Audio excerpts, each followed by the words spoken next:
So it's been a while since the atheism Christianity debate was the big thing on YouTube, and it's kind of starting to make a resurgence with even people on like TikTok coming over to YouTube and putting their TikToks on as YouTube Shorts, debunking atheists. So take a look at this this incredibly intelligent and well thought out argument that this TikToker that's come over to YouTube has as to why atheists are kind of stupid for not believing in God. Check this out. Question for you. If you're an atheist, why do you not believe in God? And if you don't believe in God because you say the book is written by man, why do you believe in evolution? Because that was also made up by a guy, I think. This is like, I don't know if any of you guys remember like Venom Fang X from back in the old days of YouTube. If evolution says we came from monkeys, why are there still monkeys? Checkmate atheist argument. This is along those same lines. I don't even know if it's possible to answer this question, seriously, because it's such a stupid question. Evolution is something that happens naturally, and the theory of evolution by Darwin was that Darwin started, because it was refined and we learned a lot more about it since then. That was not made up by a man. That was, the process of evolution was explained by a man. That's like saying that Isaac Newton created gravity.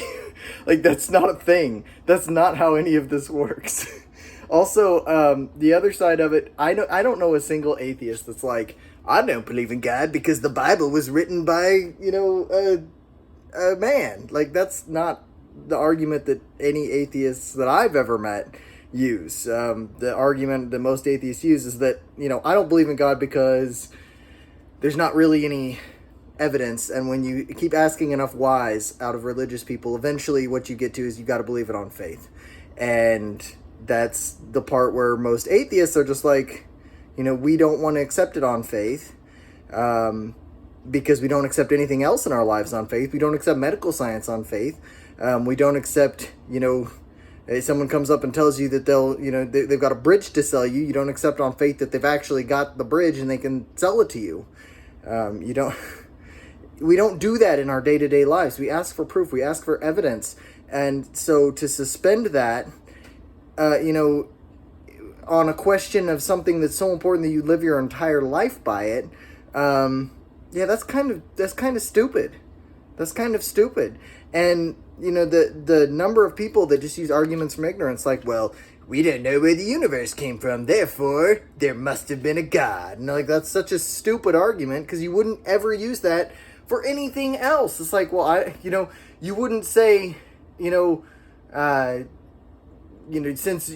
you don't know when the car ran off the road, you can't prove that it's in the ditch.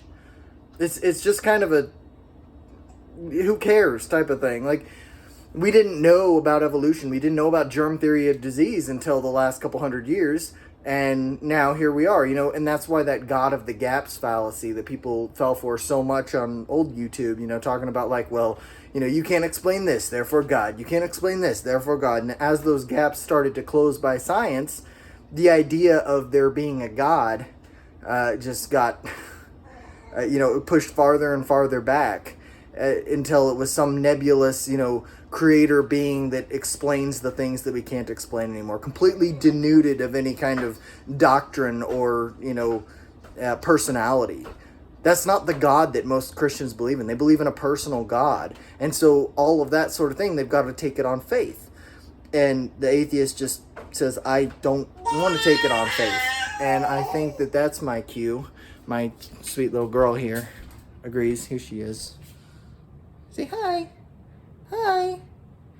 She's covered in graham cracker. Anyways, I thought that video was really funny, and so I just wanted to make a response to it. I'll see you guys next time. Bye.